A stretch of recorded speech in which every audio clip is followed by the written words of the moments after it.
Mara Ramirez returned at the weekend, and Natalie Bjorn looks like she's up in training today. Is Natalie in line to maybe start tomorrow? And are we finally seeing a little bit of light at the end of the injury tunnel? No is the answer. She didn't last training, so she's not available tomorrow. Maya is available for selection. You're obviously in a very commanding position at the halfway point of the tie now. We've spoken a few times this season about complacency, so that sort of answers that. But with the first opportunity to win some silverware at the weekend and being in the position you are we likely to see some changes or surprises in the lineup tomorrow? I think we only play one game at a time. I'm not thinking about Sunday, I'm thinking about tomorrow. We know Ajax are going to come out, they'll be aggressive. We're expecting that. They have to. This is a competition where only one team advances, so we're prepared for the aggression from the opponent and obviously their learnings. They're a good side, and it's important for us to keep all of our focus and attention on tomorrow.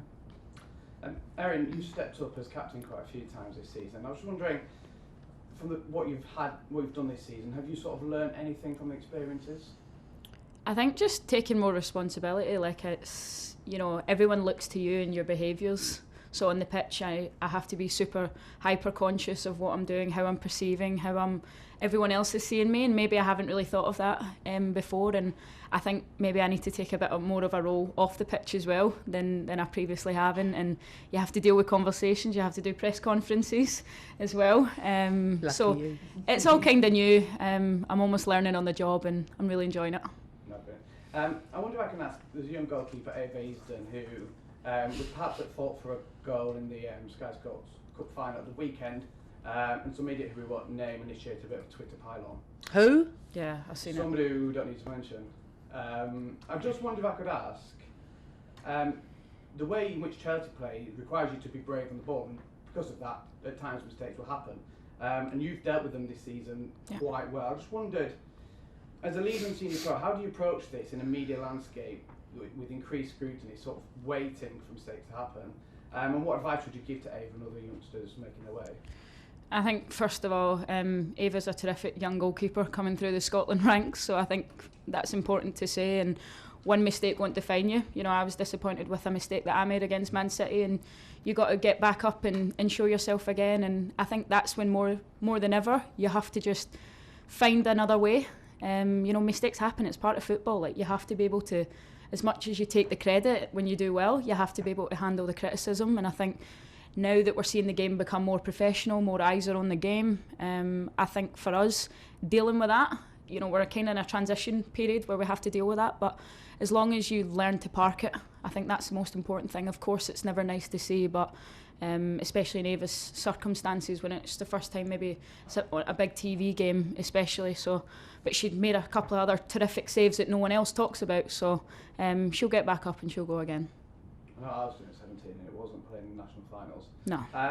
I just wondered if I can ask, great goal at the weekend, but your manager did claim prior to the game that Nusken was perhaps a little bit more of a goal threat. Was that in the back of your mind? Did you lashed it in on Sunday? She sent me it the next day. Emma knows how to get at me, that's for sure, over the course of the time working with her. She knows how to provoke me and, find a little bit of an animal inside me. And she knows that as well. She's nodding her head as well. She knows how to wind me up. But, Shoka's been in brilliant form as well. Like, that's important to say. Like, we've needed her at this time in the season. I'm maybe doing a bit more defensive work than she is. That's what I'll say anyway, but I think everyone's going to have their moment. I know, but you haven't played as many positions as she has. Well, I have. Right back, right wing, left wing, 9. Yeah, you're fair play. Yeah, it's not a contest, but no, she's been brilliant. Like I said, everyone will have their moments during the season. Sunday was mine and Aggie's moment. The week before it was Shoka's, and we need everyone to contribute over this period, like especially when we've got so many games. We're going to need everyone, and you have to be ready when that moment comes. Thanks, Emma. Thanks, Erin. Good luck. Thank you. Any more from the room? Yeah. You both spoke recently about how you feel like you play best under adversity. Obviously, you come into this game more control than you will in league games or the games this season. Is it a nice change of pace during such a busy month to come into it with a bit less pressure on you? I know we share this in common. We've talked about it. The fear of losing or the fear of not being in that semi-final is, for us, as big a drive as it is the desire to win it. In fact, it's more. There is no one in our dressing room that will take tomorrow's game lightly or think for 1 minute just because we're winning 3-0 that the game is over. Like, that is a mistake. It all starts in your head and your mind. And when a team has nothing to lose, they're 3-0 down, play with freedom. They play in a different way to express themselves, and they're often the most dangerous opponents. So, for sure, we don't take tomorrow lightly. Thank you very much. Cool. Yeah. Hi, I'm Rivka, Dutch Television. I have a question for you, Emma. You've obviously had an amazing career at Chelsea so far. You've won nearly everything. What would it mean to you to leave this club winning the Champions League? Yeah, I mean, of course, if I was able to win the Champions League in my time here, I'm sure it would be, you know, another unbelievable achievement.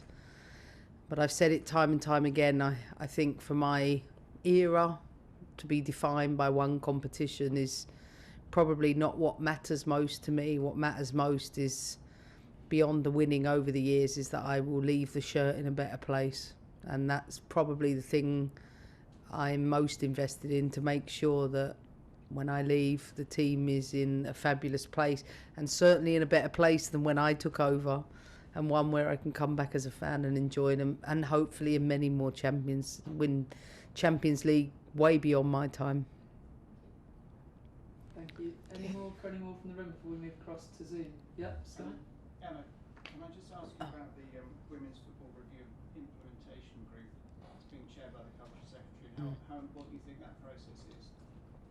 Yeah, I'm glad it's got to that point. I don't know when they're meeting or what they're talking about at this moment in time, but I think following up from the Carney review, I've said many times, is critical, and I'm glad that that process has begun, and let's hope those recommendations can be taken on board by the stakeholders.